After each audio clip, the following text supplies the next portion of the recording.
जय गुरुजी, शुक्राना गुरुजी, सारी संगत को जय गुरुजी। आज मैं आप सबको गुरुजी की गद्दी से रिलेटेड सारे पॉइंट्स क्लियर करने वाली हूँ।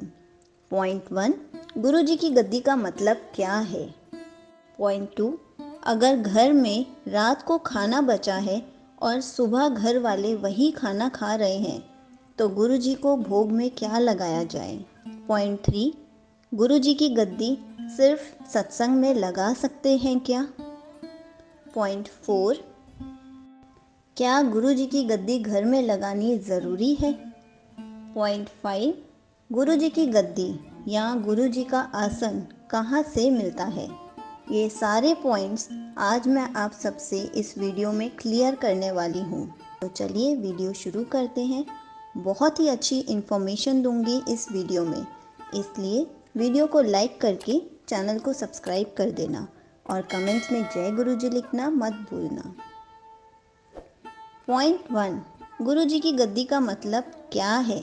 संगत जी, गुरुजी की गद्दी का मतलब है कि आप गुरुजी को उपयुक्त स्थान दे रहे हो अपने घर में। गुरुजी की गद्दी का मतलब है एक सिटिंग स्पेस अरेंज करना। आपके घर में स्पेस ज़्यादा हो या कम हो उसका कोई महत्व नहीं है। अगर आपने गुरुजी की गद्दी घर में लगा दी तो उसका मान रखना पड़ेगा। मतलब आपने परमानेंट उनको स्थापित किया है। जैसे कि हम घर में लड्डू गोपाल को लाते हैं। सारी संगत को पता ही होगा कि जब हम लड्डू गोपाल को घर में लाते हैं तो लड्डू गोपाल का कितना ख्याल रखना पड़ता है। उनको हर बार भोग लगाना पड़ता है। कहीं बाहर जाते हैं तो साथ लेकर जाना पड़ता है। वैसे ही गुरुजी की गद्दी का भी ख्याल रखना पड़ता है।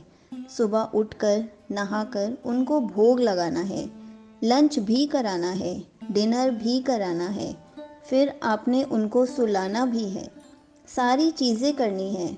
फिर सुबह अगले दिन उठकर गुरुजी को उठाना भी है। जैसे आप अपने फैमिली मेम्बर्स का ख्याल रखते हो, टाइम से खाना देते हो, वैसे ही आपने गुरुजी की गद्दी का भी ख्याल रखना है। उसमें फिर आप ऐसे नहीं कर सकते कि आज भोग नहीं लगाया कल लगा दूंगी। क्या आपके फैमिली मेम्बर्स बिना खाना खाए रह पाते हैं? नहीं ना। ऐसे ही गुरुजी की गद्दी लगाने पर अच्छे से उनका ध्यान रखना है, उनका ख्याल रखना है। अब बताती हूँ पॉइंट 2 के बारे में। घर में रात को खाना बचा है और सुबह घर वाले वही खा रहे हैं तो गुरुजी को भोग में क्या लगाना चाहिए। संगत जी, अब अगर घर वाले रात का बचा हुआ खाना खा रहे हैं तो गुरुजी को वही भोग तो नहीं लगा सकते। आप उस टाइम गुरुजी के लिए चाय और बिस्किट अरेंज कर दीजिए या फिर कॉफ़ी और बिस्किट दे दीजिए, या अगर आप पकौड़े बना सकते हैं तो आप चाय और पकौड़े भोग में लगा सकते हैं और बाद में उसी को प्रसाद के रूप में खा सकते हैं। आपको जो आसान लगे उस हिसाब से भोग लगा सकते हैं। अब बताती हूँ पॉइंट 3 के बारे में। क्या हम सिर्फ सत्संग में गद्दी लगा सकते हैं। संगत जी, सिर्फ सत्संग में गद्दी लगा सकते हैं। ओकेजनली बहुत संगत लगाती है। जैसे किसी का बर्थडे हो गया, आप सत्संग कर रहे हैं तो आप गद्दी लगा लीजिए। गुरुजी के बर्थडे पर आप गद्दी लगा लीजिए। जब भी आप सत्संग करें आप गद्दी लगा कर ही करें। अब बताती हूँ पॉइंट 4 के बारे में। क्या घर में गुरुजी की गद्दी लगाना ज़रूरी है। संगत जी, नहीं, बिल्कुल भी कंपलसरी नहीं है। गुरुजी की गद्दी लगाने पर बहुत ध्यान रखना पड़ता है, बहुत केयर करनी पड़ती है। इसलिए अगर आप उतना ध्यान रख सकते हो तभी आप गुरुजी की गद्दी घर में लगाने का प्लान कीजिए। नहीं तो आप सिर्फ ओकेजनली ही लगाइए ताकि आप गुरुजी का अच्छे से ध्यान कर सकें, उनकी केयर कर सकें, उनको अच्छे से भोग लगा सकें। अगर आप सिर्फ ओकेजनली गद्दी लगाएंगे गुरुजी तब भी आपको ब्लेसिंग्स देंगे। अब बताती हूँ पॉइंट 5 के बारे में। गुरुजी की गद्दी और गुरुजी का स्थान कहाँ से मिलता है।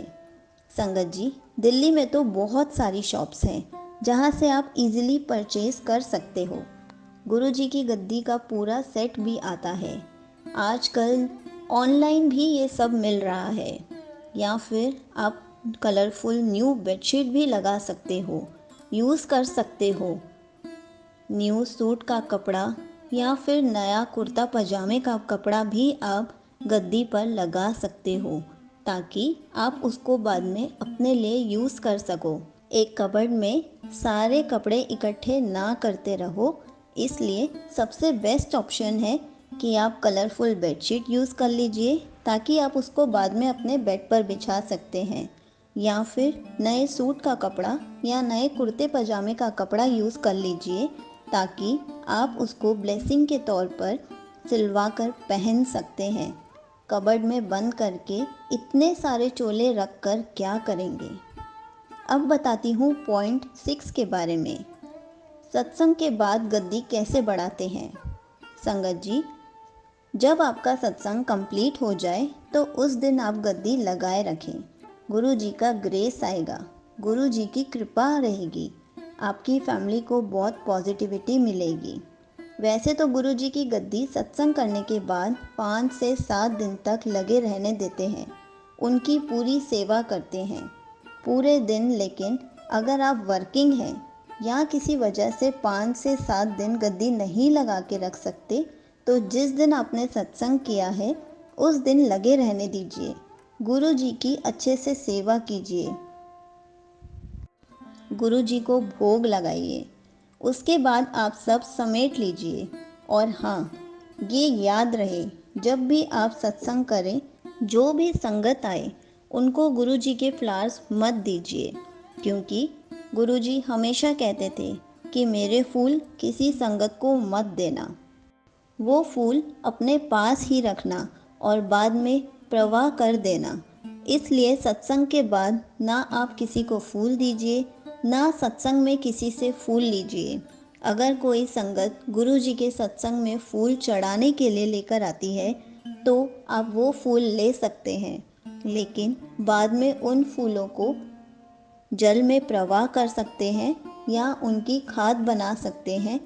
मैंने इस पर एक वीडियो बनाई है, मैं उसका लिंक कमेंट्स में पिन करके डाल दूंगी, ताकि आपको पता चल जाए कि सत्संग में या फिर कोई भी मंदिर के फूल हमें मिलते हैं, हमें बाद में उन फूलों का क्या करना चाहिए। तो आप वो वीडियो देखकर अच्छे से समझ जाएंगे कि आपने फूलों का क्या करना है। अगर आपको गुरुजी से रिलेटेड कुछ भी पूछना है तो आप कमेंट्स में पूछ सकते हैं, मैं उसका आंसर कमेंट में रिप्लाई करके या फिर वीडियो बनाकर ज़रूर दूंगी। जय गुरुजी, शुक्राना गुरुजी।